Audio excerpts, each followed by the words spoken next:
What's up, people? It's your girl.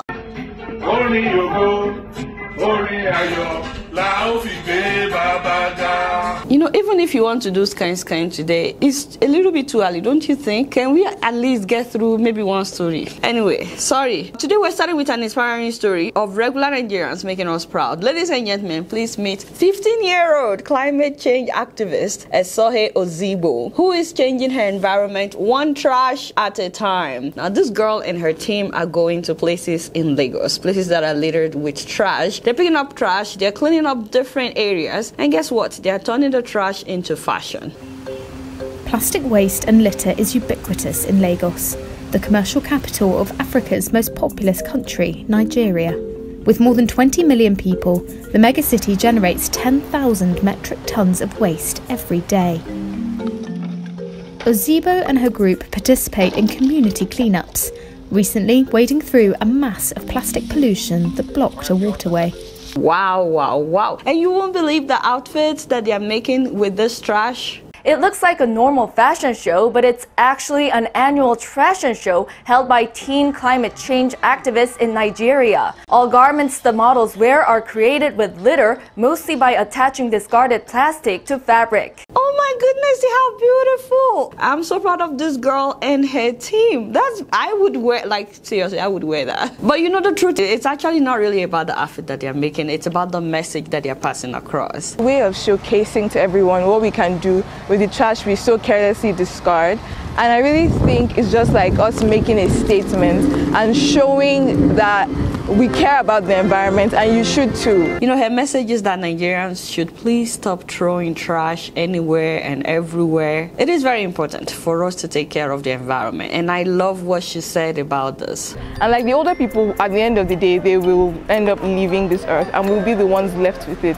So we need to start now, because in a few years it's going to be too late to do anything. Wow. The older people will soon leave, you get what I'm saying? So we really need to start taking charge. Now, the challenging thing is, if a 15-year-old is making such an impact, you too can make a difference wherever you are, whoever you are. And we love to hear stories of ordinary people making an impact. So email us if you know anyone who's touching lives in their community. Send us an email about them. We like to celebrate people like that on this show. Thank you so much, Mommy. We really appreciate you, girl. So I apologize to God Almighty, who is the supreme controller of the universe, and to Nigerians for supporting Buhari. The Buhari agenda is the greatest scam that came out of Africa. Wow, did you drink something today before? Somebody needs to check that plastic thing he's carrying around. I don't think it's water. Are you alright? Everything is fine. Okay, you know what? Just go ahead. Just have fun.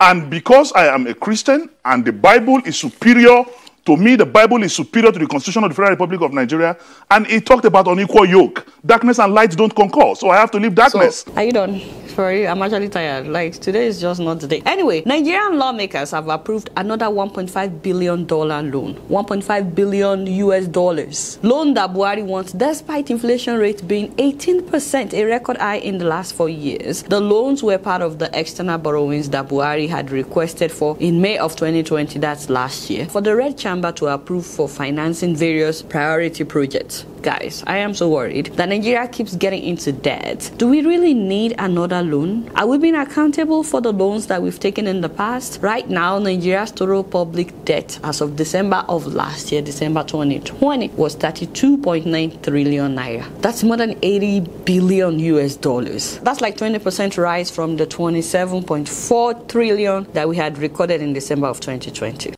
How can one remain in a political party or support a presidency with what is happening today, I mean, in Nigeria? How? Okay, just so you guys know, my uncle always knows the right thing to say. Uncle Dino Melaye, you know, you have to give it up to him. My only issue is, I don't think it's enough to know what to say as much as to lead by example, because I keep wondering what exactly has he done with all the wealth that he has amassed, especially as a former senator in Nigeria. So anyway, let's go back to the story of the day. Nigerian President Buhari administration has declared its full support for the Minister of Communication and Digital Economy. That is our father, Issa Pantami, the Sheikh, the man who is allegedly on the US terrorist watch list. As we discussed about 2 episodes ago, you guys know that many Nigerians are calling for the man's resignation or his removal. But the Buhari government has said that they are behind Pantami to ensure that he receives fair treatment and fair protection in ICT services. Malam Gabashewu was the one that made this known, Buhari spokesperson. And I'm like, is anybody surprised? Like, I'm not, because, let me know what you guys think about that, in the comment section below. Once again, we're not saying the man is guilty, but we think it's very interesting that the presidency is like, we're in support, he has our support.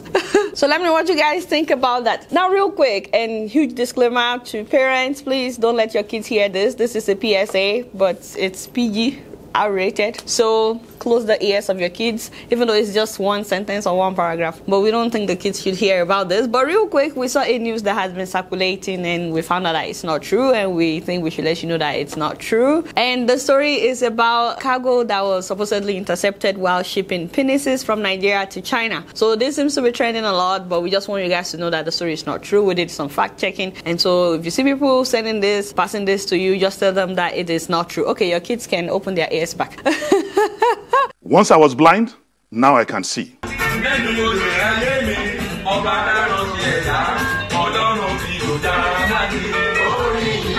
You know what? I need to deal with this one. You guys don't know much. Guess what? I'm just skipping a row. Moving on to Ghana, ladies and gentlemen. You've probably seen this tweet by Ghana's Minister of Trade and Industry. That is our father, Alan John Krere Maten. Sorry, Daddy, if I didn't say your name correctly. I apologize. So the man said, I'm pleased to announce that Hyundai and Kia are set to establish assembly plants in Ghana by the end of 2022 to join Toyota, Suzuki, Nissan, Kantaka, Volkswagen, and Sinotruk. The Ghana Auto Development Program equals 3,600 assembly jobs and 6,600 manufacturing part-time jobs in Ghana. Hashtag invest for jobs. We were like, what, guys? Oh my goodness. Ghana keeps doing big things, and we are very happy for Ghana, ladies and gentlemen. People are already saying the new giant of Africa. But what I don't understand are the Nigerians that are not happy for Ghana. Like, seriously, not everything is about you Nigerians, I'm sorry to say. But besides, so many car companies have set up plants in Nigeria. Some of them are still there, assembling though, instead of manufacturing as they are doing in Ghana. And you know what so many of them are complaining about? Unstable electricity. For example, one of the car manufacturing companies said that in Ghana that they are able to make 6 cars in a day because of stable electricity. But in Nigeria, due to unstable electricity, they could only make 2 cars in a week, and that having to pay for their own electricity, especially the fuel, was way too expensive for their business. And who would not count the cost before doing business in any country? Can you blame them? No, of course you can't blame them. So we saw some old videos, by the way, of former head of state, that is General Yakubu Gowon, commissioning some car plants in Kaduna and Lagos in the 70s. Head of State General Yakubu Gowon opened the 8.5 million naira Peugeot car assembly plant in Kaduna, northern Nigeria. Wow. Did you hear the 8 million naira? Jesus. Was this when naira was equivalent of dollars, or naira was doing better than dollars? Built on a capacity to produce 20,000 cars per annum, it is owned by the federal government, Peugeot Automobiles of France, and a number of Nigerian shareholders. Oh my God. Wow. Today, March 21st of 1975, Nigerian head of state, General Yakubu Gowon, opened Nigeria's second multi-million-pound motor plant at a site on the outskirts of Lagos. Unbelievable. Okay, so what happened? Like, I'm so confused. Nigeria used to be a great country, man. We've had so many opportunities to be a great nation, but we keep misusing them and we're still not ready. Even the made in Nigeria cars by Innocent Motors, the government is not encouraging them. We've been talking about innocent cars on this show for years, although there was a time that lawmakers patronized them and we covered that as well, but they're not supporting them as they should. But look at what is happening in Ghana. Ghana is not only supporting the local made vehicles, but they are making sure that their environment is conducive for foreigners to come in and invest. Anyway, so you know what, we're talking about Ghana today. Let me not focus on Nigeria. Still on Ghana, did you guys know that a number of women, female engineering graduates, are now assembling electric cars in Ghana? With some young women who are doing marvelously well in their field, the Ghanaian automobile industry. Hi Ghana, I'm neighbors. Hello, I'm Erica. Hello. Hi everyone, I'm Catherine, and we are the engineers of Solar Taxi. World cars always pollute our environment, but with the electric vehicle in the electric motorbike, there is nothing like pollution. Noise free. It's safe. So this is how we start the car. It's basically soundless.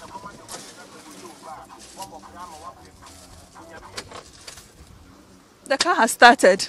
The only way to tell is by this ready sign here. As in, and these women are training other women as well. Most young ladies see it to be something difficult, but I just told them that they should motivate themselves because there are lots of young ladies outside there into this engineering field and we are so determined to make it.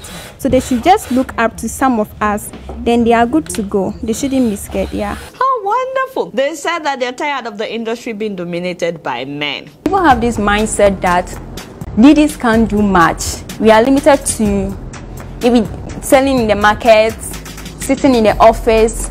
I felt like I need to prove people wrong. Equal opportunities should be given to both sexes, whether female or whether male. We should be able to be given the opportunity where, so far as you have passion for whatever you want to do, you can just do it.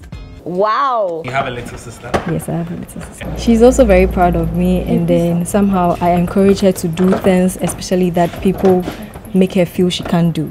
But in the beginning, it used to be like only men could do this and all that. So I think I encourage her to not let anyone make her not to do something. I'm so very proud of this women. Thank you so much for all you're doing. Don't worry, Nigerians. We'll follow suit. At some point, we just need to get our acts together. Anyway, congratulations to Ghana. We're very happy for you. You guys now don't know much. Guess what? I'm just keeping it real. Now, speaking of electric cars, ladies and gentlemen, have you seen the electric buses that they're making in Uganda?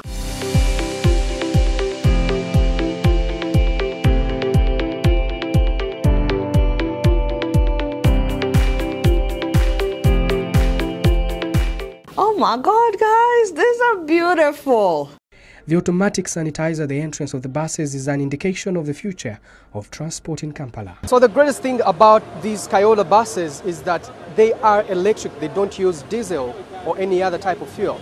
And therefore, with just a single charge through here, a single charge, you can go for about 300 kilometers and then you have to charge again. Wow, honestly, we're not only impressed, but we are inspired. Uganda, thank you. You are inspiring us and we're so grateful. As you guys can see, the world is gradually moving away from fossil fuel to electric cars. So these are no small buses either. Look at all those photos that you guys are seeing. The interior is mostly made of biodegradable materials, such as the floor, which is made of bamboo. And the buses also have solar panels at the top of the vehicle, which allows them to recharge and store energy. So there's so much local content that has been put in consideration while manufacturing these buses, right from the floor made of bamboo here in Uganda to the plastics made here in Uganda, and also some aluminium here, also still made here in Uganda. And there are so many advantages that these buses have, right from having your phone charged at all times and also being able to access Wi-Fi. Also, there are two different kinds that have been developed by Kira. One is for inner city, and that one can make it through an entire business day before needing to recharge. And then the other model is a larger bus that can hold up to 90 passengers and can travel upwards of 300 kilometers before needing to recharge its battery. How cool is that? And if that wasn't great enough, Uganda is now estimating that within the next 1 to 3 years, more than 90% of the required building materials will be sourced in Uganda. That's wonderful. They want to make sure that they're making everything in Uganda. And then, of course, the remaining 10% will be things like the solar panels and the lithium batteries. Taxis and other buses on the road currently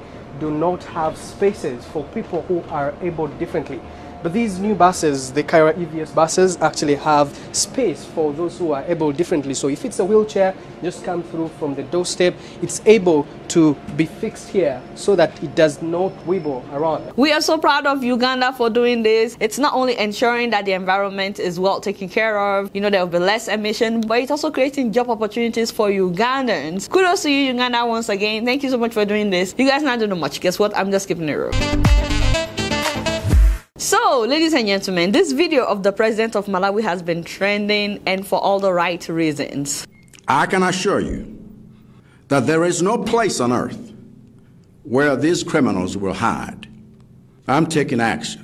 Over a dozen individuals suspected of committing the crimes exposed by this audit report have just been arrested by the Malawi Police Service. Wow. Okay. 14 government officials, including senior officials in Malawi, have been arrested for misusing COVID-19 funds, including the Labour Minister, that is Ken Kandodo, who was even sacked. They fired him over the misuse of funds, yet they arrested him. Now, this is a country that knows what they are doing. You may be wondering how much exactly was stolen, how much was misused from the COVID-19 funds. $7.9 million. That's it. Less than $8 million. And the whole country is further. Their president has been on top of this, finding out that the money meant for COVID relief was misused. The Labour Minister that we were talking about, for example, had used part of this money, 613,000 kwacha, that's about $27,000 for a foreign trip. And despite the fact that he has paid back the money, they still fired him and arrested him.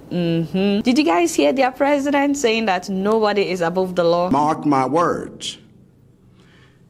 If the finger of evidence points to you as one of the thieves that stole COVID money for saving lives while hundreds of our people were dying of COVID, you are going to prison. I'm like, wow, this is a true leader.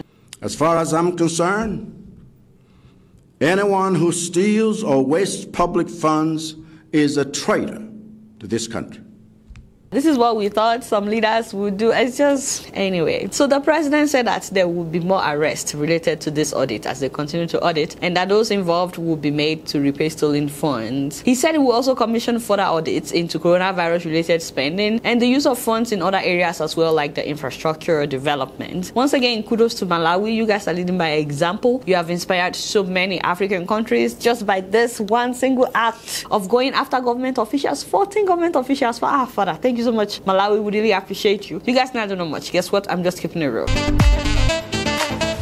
So before I sign out, do not forget that if you need to run any errands in Nigeria and Ghana, you should contact helpmewaka.com because they will help you do any kinds of errands, especially now during the month of Ramadan. If you need to get food to your loved ones or whatever you need to get to your loved ones during this month of Ramadan, make sure that you contact helpmewaka.com. They will do anything for you in Nigeria and Ghana. See, that's another company that is branching into Ghana. Help Me Waka is now going to Ghana. Anyway, so alright y'all, it's been real and I'm keeping it right up in here. Don't forget to follow me on Facebook, Twitter, and Instagram. And if you're yet to subscribe to my YouTube channel, please make sure that you do that. Until next time, I'm gonna see you all later. Peace out.